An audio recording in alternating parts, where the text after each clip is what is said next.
Assalamualaikum warahmatullahi wabarakatuh. Teman-teman, kembali lagi di channel YouTube saya, Khairun Imam.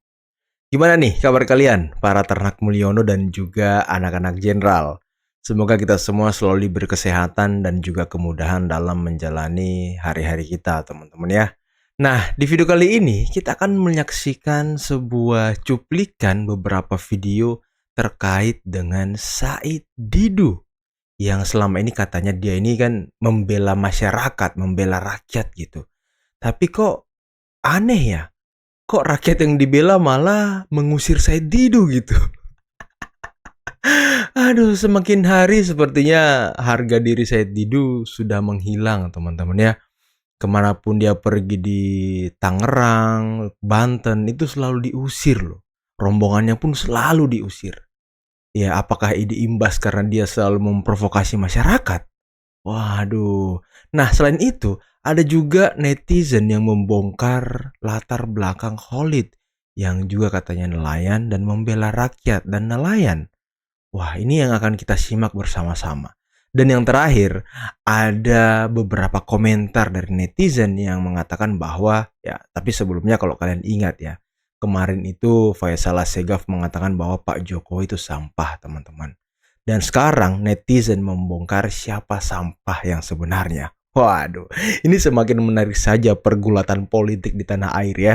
Oke, sebelum kita mulai jangan lupa like, subscribe, dan share. Dan tanpa perlu berlama-lama lagi, mari kita mulai videonya berikut ini. Mau tertawa takut dosa, Said Didu bersama rombongan disuruh pulang oleh warga. Kenapa? Ini nggak boleh parkir sini.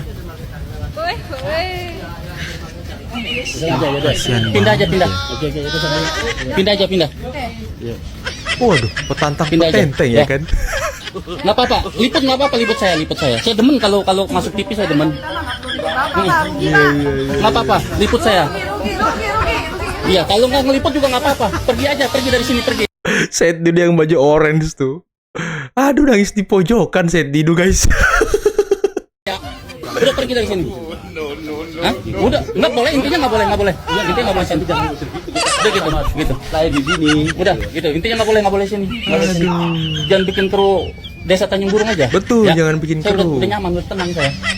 Gitu. Udah, intinya nggak boleh. Ya. Udah. Kasian banget. Udah, ayo.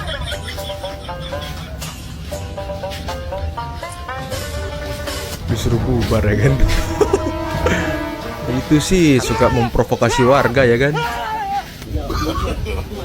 Nah, kalian ingat nggak teman-teman wajah-wajah orang yang ada dalam video ini? Kalau kalian ingat ya, mereka-mereka ini yang selalu demo untuk memakzulkan dan menurunkan Gibran sebagai wapres. Mereka juga yang selalu hadir di forum-forum yang ingin memenjarakan Pak Jokowi beserta keluarga, yang selalu mengatakan hal-hal buruk kepada Pak Jokowi. Ya, orang-orang inilah. Ini apakah karma Pak Jokowi berjalan terus, teman-teman? Waduh. Silakan.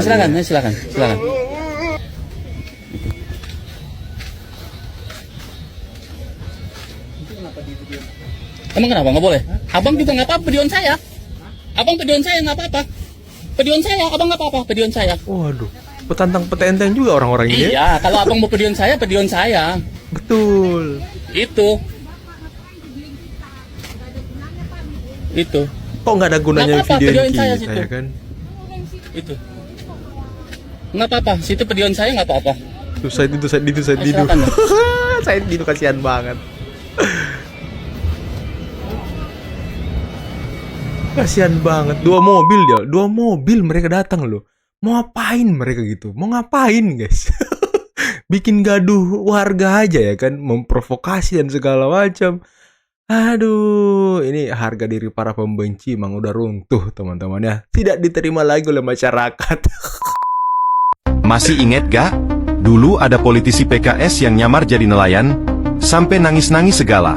Kami tidak butuh makan gratis. Masyarakat nelayan yang selama ini di mana kami susah mendapatkan bahan bakar, Pak. Kita tidak butuh makan gratis. Serius kau?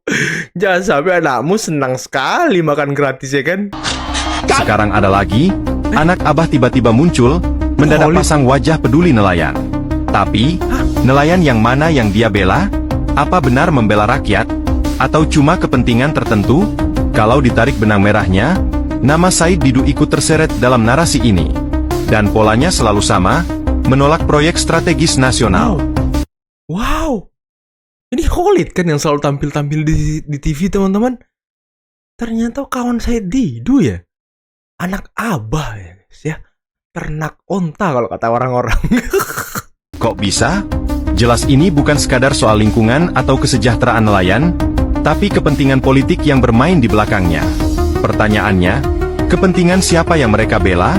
Karena yang jelas, mereka justru menghambat pembangunan dan kemajuan negara. PSN PIK 2 bukan proyek abal-abal. Ini bagian dari investasi besar untuk mendorong ekonomi. Tapi selalu saja ada yang mencari panggung dengan menolak pembangunan. Indonesia butuh kemajuan, bukan drama. Silakan jenengan bawa ke saya selesaikan 3 kali 24 jam. Kalau ada yang tidak dibayar oleh PIK, asal suratnya ada, sertifikatnya ada, ahli warisnya ada, datang ke saya. Kalau itu tawaran yang sudah nyebar di desa-desa, itu Mas, saya juga sering ditawarkan masalah itu. Lah iya, tapi Pak. masalahnya ini udah terjadi. Gitu kan, Pak, jual beli tanah yang menjadi calo ya, adalah lurah. Kita tidak melebar. Kebanyakan Pak. lurah ini yang Kita jadi calo ini. melebar. Pak Khalid, Dari Gus Ombudsman. Rofi. Jenengan melebar Baik, gitu Gus loh, Rofi makanya cukup. saya Pak jawab Khalid, itu. kita kasih ke Ombudsman, kita kembali ke Pak Garot. Kita Pak. fokus. Ya udah, masalahnya kan pemikiran Bapak dengan apa yang saya lihat di lapangan itu berbeda jauh. Oke. Begitu. Loh, Kenapa makanya tidak Pak, kita berdasarkan? makanya kalau saya bukan Said Didu Pak, saya konkret. Oh, Kalau saya juga bukan saya Didu, saya Bukan bukan gitu. saya Jenengan. saya rakyat. Enggak, kalau Saya jenengan dampak. rakyat, dengarkan dulu. Saya Jenengan- melihat negara tidak pernah Bukan. hadir di Oke. hadapan saya. Bukan. Kita berjanji, Jenengan- Pak. Saya bukan Said Didu, saya juga. Iya, tapi kamu kawan Said Didu ya kan? Aduh, sudah dikasih jalan keluar. Nanti Gus Rofi yang ngurus.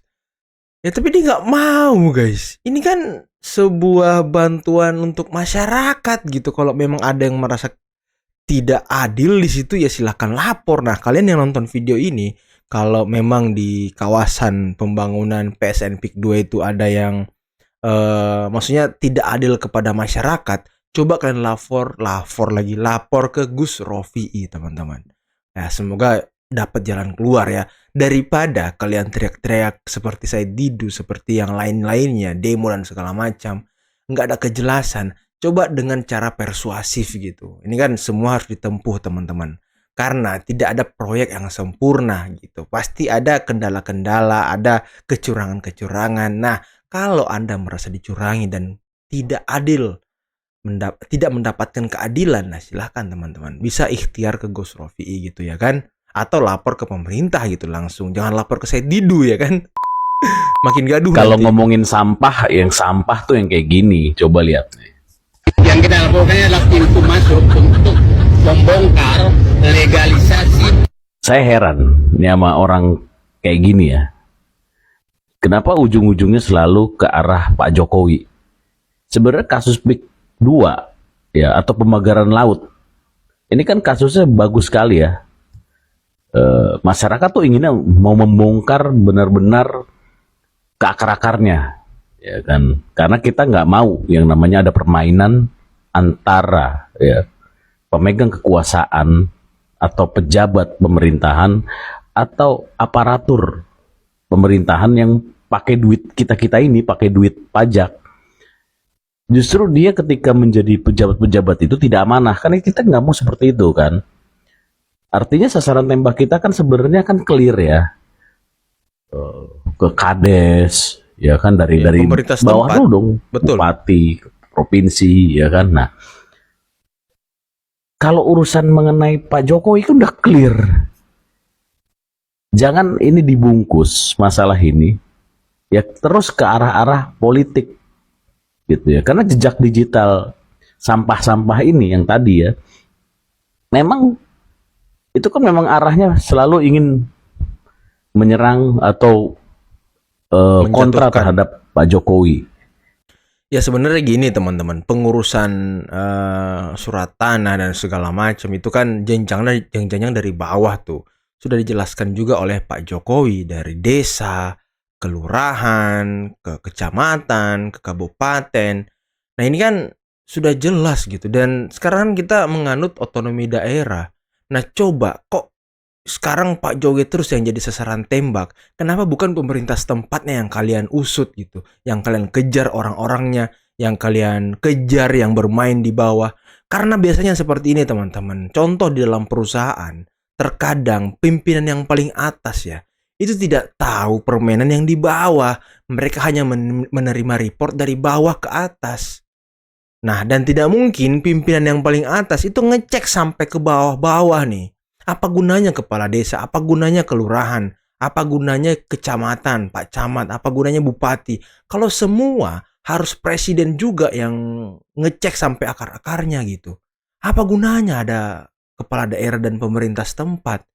Ya udah presiden aja gitu kalau memang ya yang di bawah-bawah ini nggak mau kalian usut. Yang harus kalian kejar dan usut kan yang bermain di bawah nih. Yang ngasih report gak jelas kepada pimpinannya. Nah ini yang sering terjadi di instansi, di perusahaan dan segala macam teman-teman. Yang akhirnya nanti ujung-ujungnya yang jadi korban ya pimpinannya. Apapun itu selalu dibungkus seperti itu. Sebetulnya nggak bagus menurut kita, ya. Karena apa? Kasus yang sebenarnya ini bagus manfaatnya dan bisa membongkar hal-hal yang baik sebenarnya, justru ketika diperjuangkan orang-orang sampah-sampah tadi, ya, itu akhirnya membuat kasus itu dianggap oleh sebagian masyarakat tidak layak lagi. Jadi masyarakat tuh tidak menilai dari objek perkaranya, tetapi melihat siapa sih yang memperjuangkan ini. Nah, karena yang memperjuangkan model-model sampah-sampah itu ya memang jejak digitalnya sampah melulu gitu. Dan kita tahu orang-orang yang nggak beres. Sejak kapan ya kami pendukung Jokowi mengklaim hanya Jokowi yang mampu meraih tingkat kepuasan publik yang tinggi? Tentu saja kami puas dengan keberhasilan Jokowi selama 10 tahun. Tapi tentu saja kami berharap penggantinya, bukan saja sekarang tapi juga di tahun-tahun berikutnya nanti Jauh akan lebih bisa baik. melanjutkan keberhasilan Jokowi. Setidaknya sama, tapi akan lebih baik kalau lebih. Betul, harus Dan jauh lebih sejak baik. kapan kita menyaksikan Prabowo berkejar-kejaran dengan Jokowi? Hubungan antara keduanya bukanlah hubungan persaingan. Hubungan mereka berdua adalah hubungan persahabatan. Bahkan saya merasa Jokowi itu adalah salah satu faktor yang turut mendukung keberhasilan Prabowo. Saya ulang cerita saya tadi, bahwa Jokowi adalah orang yang meminta kami pendukungnya untuk mendukung dan memenangkan Prabowo. Sayangnya, saya melihat PDIP ingin dengan sengaja memecah hubungan mereka. PDIP seperti ingin memanas-manasi kedua pemimpin Indonesia itu bahwa mereka sebenarnya bersaing memperebutkan suara rakyat. Cara PDIP ini menggelikan sekaligus memalukan. Bahkan Guntur merasa perlu mengingatkan bahwa pemerintahan Prabowo harus berhati-hati terhadap campur tangan atau cawe-cawe yang dilakukan oleh Jokowi. Lagi-lagi ini maksudnya apa? PDIP nampaknya ingin sekali membangun narasi bahwa Jokowi pada dasarnya adalah penjahat yang ingin menguasai pemerintahan Prabowo. Kalau dilanjutkan, sangat mungkin Guntur juga akan meminta Prabowo hati-hati terhadap Gibran. Kayaknya di dalam hati PDIP ada kebencian sangat terhadap Jokowi dan mereka tidak bisa terima kalau Prabowo dan Jokowi ini bersahabat. Dan Di sisi akur ya lain, kan, sebenarnya akur banget. menarik untuk membahas perbedaan dukungan Jokowi dan Prabowo di 100 hari pertama ini secara objektif. Saya rasa salah satu faktor yang menyebabkan solidnya kepercayaan publik terhadap Prabowo adalah tidak terbangunnya polarisasi dukungan seperti yang terjadi di era Jokowi. Mayoritas pemilih Ganjar dan Anies lalu merasa kekalahan kubu yang mereka dukung adalah hal yang wajar dan tak perlu menyisakan dendam. Mereka menerima kemenangan Prabowo dengan lapang dada. Ini yang dulu tidak terjadi di masa kekalahan Prabowo dari Jokowi pada 2014 dan 2019. Di masa itu, kubu anti Jokowi terus-menerus menyebarkan fitnah, hoax, dan suara kebencian terhadap Jokowi. Nah teman-teman, itulah tadi beberapa video yang bisa kita simak, yang bisa kita saksikan pada kesempatan kali ini. Dan bagaimana menurut kalian Said Didu yang kembali diusir oleh warga? Sepertinya Said Didu kalau pergi ke Tangerang, Serang, Banten itu selalu diusir teman-teman ya. Dia bawa rombongan selalu diusir, dia bawa kawan selalu diusir. Ya karena kerjaannya selalu memprovokasi warga gitu. Tidak menciptakan solusi, tapi hanya membuat gaduh. Makanya nama Said Didu kan disebut sebagai Said Gaduh oleh warga teman-teman. Dan Said Didu tidak terima dikatain Said gaduh ternyata. Aduh, dia tidak terima. Tapi kok selama ini dia selalu mengatakan Pak Jokowi sebagai Mulyono, sebagai apalah. Aduh, ini orang-orang seperti ini saya nggak tahu lagi teman-teman. Saya bingung gitu. Dan kata abang tadi tuh ya, bener. Sampah sesungguhnya siapa teman-teman? Udah jelas siapa sampah sesungguhnya. Semuanya kesalahan-kesalahan yang ada di Republik ini dilimpahkan ke Pak Jokowi. Kan aneh. Kok bisa gitu semuanya yang salah Pak Jokowi? Apa gunanya pemerintah-pemerintah daerah ini? Mereka kan tidak bekerja dengan benar. Itu mahasiswa-mahasiswa yang suka demo di mana ya? BEM apa ya? Di Monas kah? Di mana gitu? DPR. Coba kalian tuh usut pemerintah daerah kalian. Kalian ini kan mahasiswa dari daerah.